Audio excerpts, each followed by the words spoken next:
बिस्मिल्लाहिर्रहमानिर्रहीम। नाज़रीन अस्सलाम वालेकुम। मैं हूं आपका मेज़बान साबिर शाकिर वफाकी दारुल हुकूमत इस्लामाबाद से कुछ ताज़ा तरीन इत्तलाआत और खबरें आपसे शेयर करते हैं। पाकिस्तान के हालात और वाक़यात किस जानिब बढ़ रहे हैं। ड्राइंग रूम के अंदर की लड़ाइयाँ अब बाहर आ चुकी हैं और लड़ाइयाँ अब खुले बंदों लड़ने का फैसला किया गया है। इंतजामात किए जा रहे हैं, कौन किसको गिराएगा और कौन किसके कितने कपड़े उतारेगा, कौन किसको कितना ज़्यादा बेतौकीर करेगा, ये आने वाला वक्त बताएगा। क्योंकि डे टू डे बेसिस पे ये सिलसिला आगे बढ़ता होता है और ज़रूरी नहीं कि आज जिसका पलड़ा भारी है कल भी उसी का पलड़ा भारी हो।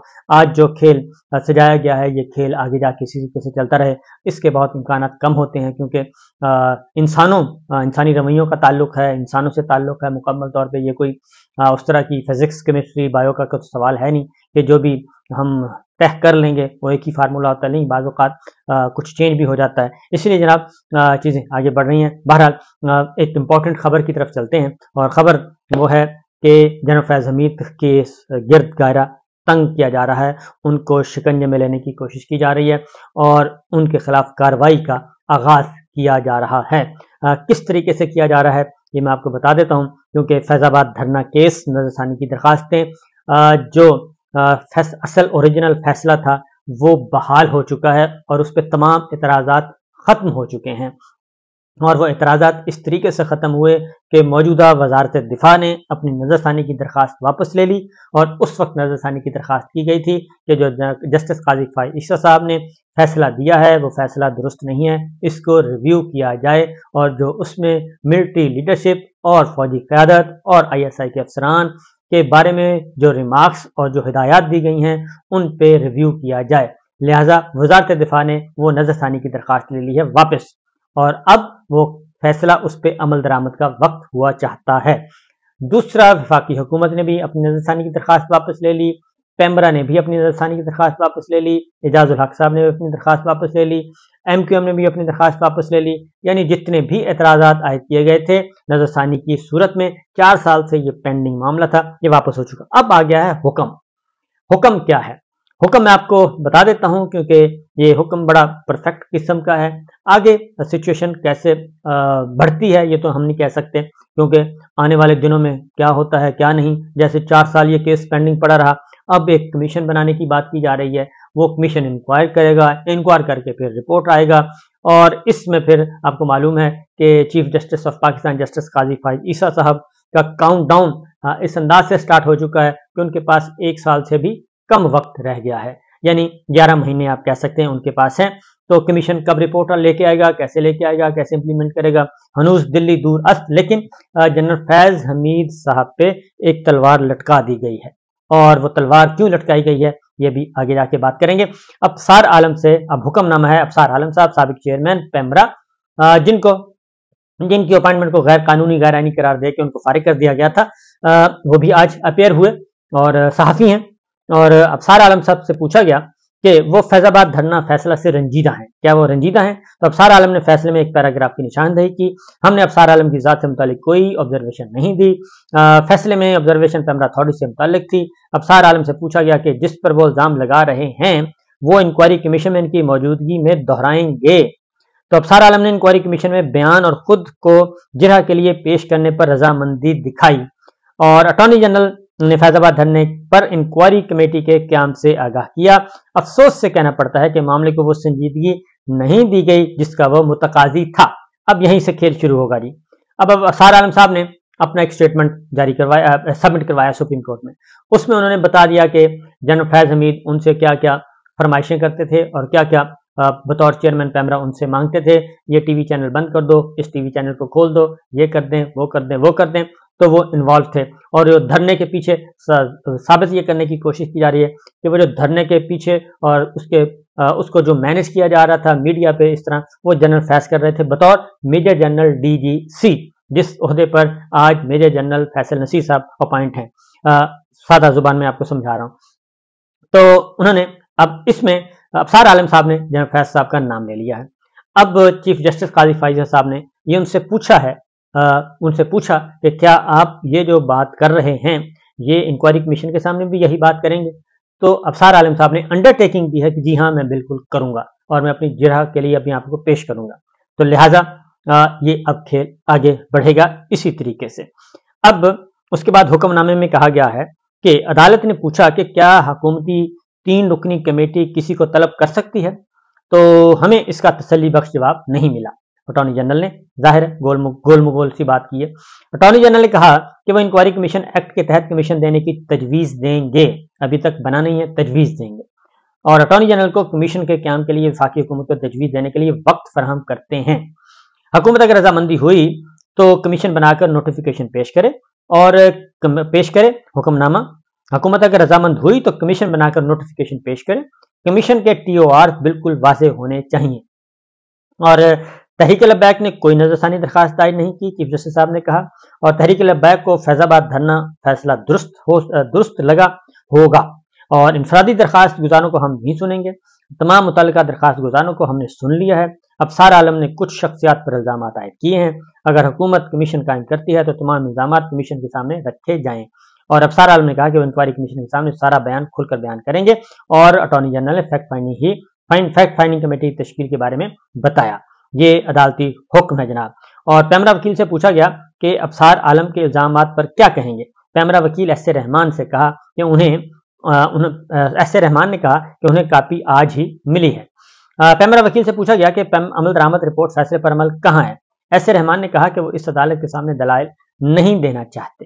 चेयरमैन पैमरा असलम बेग से पूछा गया कि नजरसानी की दरखास्त दायर क्यों की। वज़ारत दिफा और IB की नजरसानी दरखास्तें वापस लेने पर खारिज कर दी गई, यानी कि आज ये डिस्पोज ऑफ किया गया। लेकिन ये तलवार अभी लटक रही है, ये केस डिस्पोज ऑफ नहीं किया। जो दरखास्तें उस पर हुक्म सादर कर दिया। वज़ारत दिफा ने दरखास्त दायर की थी नजरसानी, वो वापस लेने की बुनियाद पर खारिज कर दी गई। IB ने की थी, वो खारिज कर दी गई। और एक और बात भी कही गई हुक्मनामे में कि चेयरमैन पैमरा सलीम बेग ने मुतजाद बयानात दिए हैं। और चेयरमैन पैमरा की तवज्जो पैमरा कानून के सेक्शन 5 की तरफ दिलाई गई। आपकी मुहर पर नाम के साथ बेग मौजूद नहीं। चीफ जस्टिस का हुक्मनामे से भी बेग का लफ्ज हटाने की हिदायत। आपकी मुहर के साथ हुकूमत पाकिस्तान भी लिखा है, आप हुकूमत पाकिस्तान कैसे हो सकते हैं। सलीम बेग, आप कुछ पढ़े लिखे तो हैं ना। चीफ जस्टिस साहब ने कहा आप कुछ तो बताएं कि आपको अपना नाम भी पता है या नहीं। इस तरह की बातें भी की मेरा ख्याल है इस तरह की बातें नहीं करनी चाहिए और पर्सनल नहीं होना चाहिए इंसान को। बहुत चीफ जस्टिस का होता बहुत बुलंद मर्तबा है। चेयरमैन पैमरा से पूछा नजरसानी खुद दायर की थी या किसी ने हिदायत की थी, ये अब ऑर्डर है। और चेयरमैन पैमरा ने जवाब में मुकम्मल खामोश रहे। चेयरमैन पैमरा से पूछा नजरसानी किस बात पर चाहते थे। चेयरमैन पैमरा ने जवाब दिया कि एक्शन ना लेने वाले पैराग्राफ पर नजरसानी चाहिए थी। पैमरा की नजरसानी दरखास्त में ऐसा कोई ग्राउंड नहीं लिया गया, हुक्मनामे में कहा गया। चेयरमैन पैमरा से पूछा कि क्या किसी ने हुक्म दिया था कि नजरसानी दायर करो। चेयरमैन पैमरा ने अदालती सवाल के जवाब में कहा यस। अदालत से गैर मशरूत माफी मांगता हूं। चेयरमैन पैमरा ने माफी भी मांग ली। तौहीन अदालत का नोटिस तो नहीं दे रहे जो माफी मांग रहे हैं। हुकूमत आपका कंडक्ट देखकर खुद फैसला करे कि चेयरमैन पैमरा कानून पर अमल दरामद में संजीदा हैं या नहीं। बज़ाहिर चेयरमैन पैमरा नजरसानी दायर करने में किसी के कठपुतली थे। और तहरीक इंसाफ की नजरसानी और फरीक बनने की दरखास्तें वापस लेने की बुनियाद पर खारिज कर दी गई। इस तरीके से तहरीक इंसाफ की भी खारिज कर दी गई और बाकी तीन ऊपर बता चुका हूँ।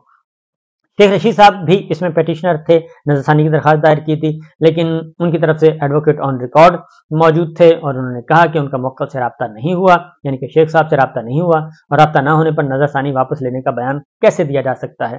तो अदालत ने पूछा कि अगर आपका रब्ता नहीं हुआ तो फिर आप दरखास्त वापस कैसे ले रहे हैं, तो ये तो नहीं हो सकता। रब्ता ना होने पर नजरसानी वापस लेने का बयान कैसे दिया जा सकता है। अदालत ने शेख रशीद को नोटिस जारी कर दिया और शेख रशीद नजरसानी दरखास्त की पैरवी करना चाहें तो अदालत आ सकते हैं। MQM ने भी नजरसानी दरखास्त वापस लेने की सदा की, लिहाजा MQM की भी दरखास्त वापस लिए जाने की बिना पर खारिज कर दी गई। एजाजुल हक ने अदालती फैसले में धरने की हिमायत पर मबनी पैराग्राफ की तरदीद की और एजाजुल हक साहब ने बयानुल हाफी में कहा कि हसास इदारे की इनके हवाले से धरने की हिमायत की रिपोर्ट दुरुस्त नहीं है, क्योंकि रिपोर्ट ISI की रिपोर्ट थी और उसमें कहा था कि एजाजुल हक साहब इस धरने को सपोर्ट कर रहे हैं। एजाजुल हक साहब गए थे कि उन्होंने कहा जी मैंने ना कोई सपोर्ट किया ना कुछ किया और ISI ने अगर आपको कोई रिपोर्ट दिया तो वो गलत है, लिहाजा उनकी ये बात मान ली गई और एजाजुल हक साहब की हद तक भी नजरसानी की दरखास्त निपटा दी गई।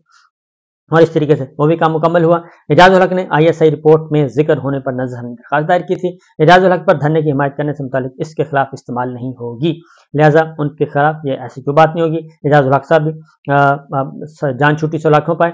अदालत ने एजाजुल हक के हवाले से कोई फाइंडिंग नहीं दी थी। हुक्मनामे में ये वजाहत कर दी गई खासतौर पर एजाजुल हक साहब के लिए एजाजुल हक के बयान हल्फी पर यकीन न करने की कोई वजह नहीं है।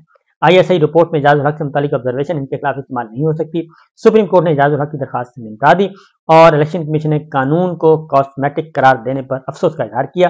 इलेक्शन कमीशन ने यह कहा था जी, तो इलेक्शन कमीशन ने क्योंकि ये लफ्ज खुद इस्तेमाल किया था, इसलिए फैसले से हज़फ करने का सवाल ही पैदा नहीं होता। इलेक्शन कमीशन ने फैसले पर अमल दरामद के हवाले से रिपोर्ट पेश की। इलेक्शन कमीशन रिपोर्ट के मुताबिक सिक्योरिटी कमेटी को TLP ने मतलूबा मालूमात फराहम नहीं की। अब TLP के बारे में आ गया। TLP ने 15 लाख से ज्यादा फंडिंग के जराये नहीं बताए थे और इलेक्शन कमीशन ने 15 लाख की फंडिंग को पीनट्स इंतहाई कम करार दिया था, तो इस पर भी एतराज आयद किया गया।